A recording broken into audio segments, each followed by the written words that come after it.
welcome. I'm pretty sure all of you have been expecting 4 of us sitting here on the panel. Unfortunately, Michelle got sick, so she couldn't make it to Malta. Stephen also needed to, fly back to London, so it will just be the 2 of us discussing the latest and greatest about AML and why AML is so important. So please welcome with me Dr. Fabian Masurat, attorney from Taylor Wessing. So he's covering the legal side, while instead of just me being the moderator and then asking the 3 panelists a question and keeping the discussions alive, we will just do a fireside chat and discussing the latest about AML. So Fabian, would you please just introduce yourself to the audience? Yeah, my name is Fabian Masurat. I'm a lawyer at Taylor Wessing in the area of data protection and IT law, and then I qualified as a certified money laundering officer as well. So I have the insights from the data point of view with regard to the KYC, which is an important part of the AML as well. We will have this topic covered as well. And yes, that's from my side. Nico, do you want to introduce yourself as well? Yes. So besides doing the weekly podcast and live stream with Pierre, where we cover all the stories which actually keep our industry moving on a weekly basis. I'm also the CEO and founder of Bet at Best, which is a price comparison website for sports betting. So sports betting is my home turf. But getting back or touching down on the AML side of things. So if you just follow the news just a little bit around our area, right? So Entain has been fined by the UK Gambling Commission with a fine more than 17 million euros in the UK. They are probably getting fined in Australia as well. There has been a scheme found by Melbourne police where roughly 4.7 million Australian dollars had been used in a money laundering scheme. So AML is a topic, and if you just, as said, follow the news, each and every gambling commission as of now fines licensed entities. And we will just touch down on, what are the requirements, what are the actual topics on getting a license, as Fabian is so much into the licensing process in Germany, and the underlying law for AML is a European law. So whatever applies to German licensees or companies who are actually willing to get a license is the same all over Europe. So Fabian, can you just walk us a little bit through the AML? Yeah, maybe another point is really currently the city of Bremen, which is a state in Germany as well, just shut down recently all terrestrial sports betting centers because of AML reasons. Every sports betting center has to approve or show the authority in Bremen where the money is coming from, otherwise they're not allowed to reopen. Right now, they are kind of illegal arguments, obviously, and right now every shops are closed. So AML is definitely on the pictures of the authority. A few years ago, everybody was talking about GDPR, data protection, but AML was nearly kind of in a dark corner, and now it's really present for the German authorities. When we talk about AML, we are talking about 100 billion approximately only in Germany. So 100 billion of money that organizations try to launder only in Germany. And Germany is a money laundering paradise in Europe. It's like in the center of Europe, you have the euro, so you can bring money from other countries in, and you have a really old society in Germany, which is kind of rejecting card payments as well. Right now, money laundering and the gambling industry are really in focus because according to the AML law in Germany and same in Europe, gambling is a high-risk area for money laundering. Why?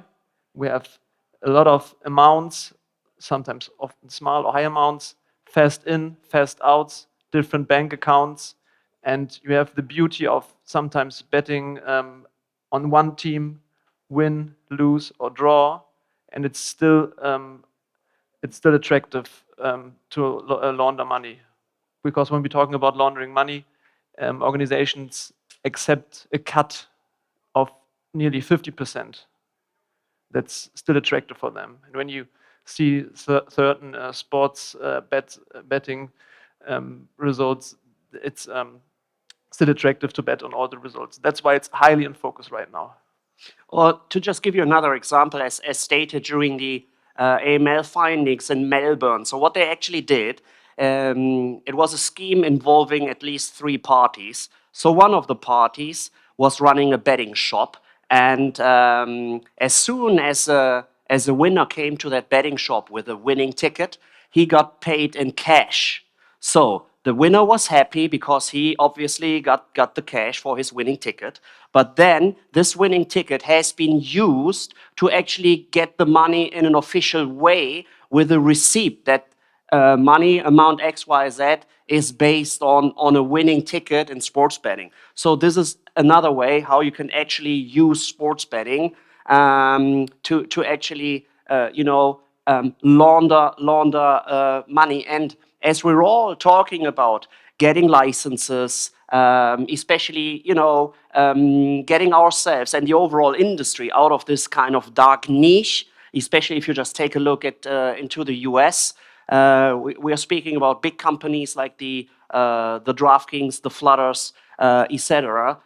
Neo Games, who are actually stock listed companies, so they have a high interest, in fact, to get licenses for every jurisdiction they can apply for a license. And as Fabian is very aware of the German licensing process, can you just walk us a little bit through the mindset of the authorities, what they specifically want to see from all the license applications? From communications with the authority, we know the most important concepts for getting a license in Germany is the responsible gaming concept and the AML concept. Their first look is on the general setup, and I'm talking about key personnel. So obviously you need an AML officer, and you need a deputy, and you need a responsible member of higher management. That's only the key personnel. What they're looking at two is the language requirements. They want to have direct communications in case it's needed with the AML officer as well as with the deputy. So they're checking language requirements. So it's not what we have seen in the past that companies just kind of gave a person for the application, type in a name, and that's it. They're checking on the requirements, whether you are sufficient enough to have the position in. So you need a sufficient qualification, and you need language requirements, which is crucial. Right now, they're talking about not only the AML officer, the deputy, as well as the responsible member of the management should be able to speak fluent German, and in case is needed to communicate directly with the authority. That's a really important point. And in the long run, if you want to have sustainable business and a license in Germany, you need to have a sufficient setup. So right now, what we're seeing, companies tend to use external providers, which are out there as a kind of gap until they have sufficient personnel set up in-house. Often operators have personnel, but often language is a problem with regard to the German license requirement. Yeah, and as said, unfortunately, Steve ain't here, so he's the group director of AML, William Hill, one of the tier 1 operators. So each and every jurisdiction he has to navigate, apply to the rule set in Latin Americas, in the Africans, in Asia, in Europe, etc.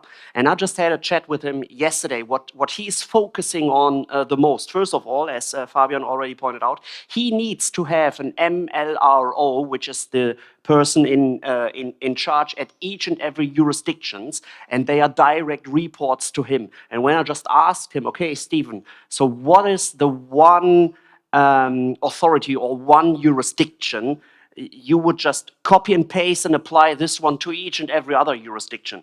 So he just said, so Nico, first of all, you have the good, bad, and ugly. within one jurisdiction, and this applies to each and every jurisdiction. So there is not this kind of blueprint which we could use to actually apply this one to each and every other jurisdiction. But in the end, as said, with the European law as the underlying for anti-money laundering, it is pretty much the same. So first of all, you need to fully identify customers of yours. And this is why especially the retail shops, as Fabian pointed out in Bremen, are still struggling, because there are people out there who actually prefer cash over credit cards. You know, for some reason, they don't get a credit card, right? So we are pretty much in the lucky position. Each and everybody of us has a credit card, but there are customers out there who actually also feed the overall industry, who like to pay in cash. And as soon as they are not allowed to use cash anymore, this might dry out the market just a little bit. So even within the communication towards the authority and from the authority towards the customer, you also need to take into account how you actually approach the customers and tell them that it's a good thing to actually reuse credit cards and being eligible to follow the rule set of AML, which actually applies for sure just to the licensees or the companies who are interested in the licensing process. And this is where also the importance of an authority actually kicks in, because they just need to make sure that each and every other company which is not interested to follow the rules of the licensing process needs to step out of the market. Like in Denmark, they just block 85 websites, so customers are not allowed to actually place their bets on these non-licensed entities, and that's also emphasizing the importance of following the rules. So based on the latest decisions and the fines being applied to all the operators, it's another communication or discussion I had with Stephen as well, because in a company, right, first of all, it's controlling, then it's AML, then it's responsible gaming. In the end, and on a very, very narrow-minded way, you don't see any kind of benefit in listening to those people. As soon as the pain for all the licensed entities actually starts increasing with companies being fined, as of now, Steve just told me, okay, Nico, as of now, I'm already getting replies to what I'm suggesting to our management board. And just to emphasize the importance, so the head of AML is a direct report to management. So there are no layers in between, and this also just shows you how important authorities actually see the kind of things, AML restrictions, and how this should be handled in a company as well. Are you aware, Fabian, of anything else AML related, which might be, or which we can see already on the horizon, and which will have an impact on the industry as well? I think it's still ongoing when for example, we're talking about KYC process. I mean, a few years ago, it was possible to use a pay-safe card, so you have no relation to who paid in and on an online account. So obviously, we don't have the cash problem we talked about from the sports betting shops. Online, we have different problems. Right now, we need fully verified bank accounts. So you must know who paid in and who received the money, obviously. Otherwise, once again, a paradise to launder money.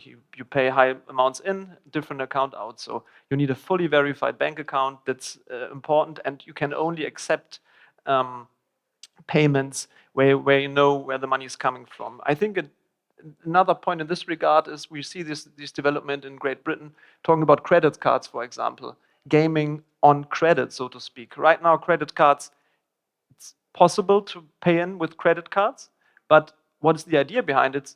Credit cards give you, obviously, from the name, a small credit then, and then it's gaming on credit. It's like an issue as well, which will pop up in the future for sure. Well. Okay, so then it will just be debit cards. So no credit cards, just debit cards. No credit.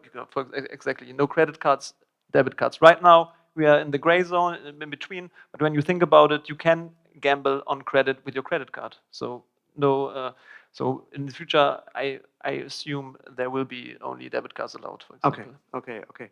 So if there are any questions from the audience, just feel free to raise your hand so we can just interact with you a little bit as well. But if there ain't no questions, I'm pretty sure you're just attending this specific panel, as you are well aware of the importance of AML. As said, Michelle, she got sick, so all the best from all of us within the area, and she will get back on track. And also the same applies to Stephen as well. We are already hitting the time, so whenever you just feel the urge to get in touch with any of us, just feel free to get in touch with us while we're walking the floor. No worries, we won't bite, and we're kind enough to answer all your questions. Thank you. Thank you.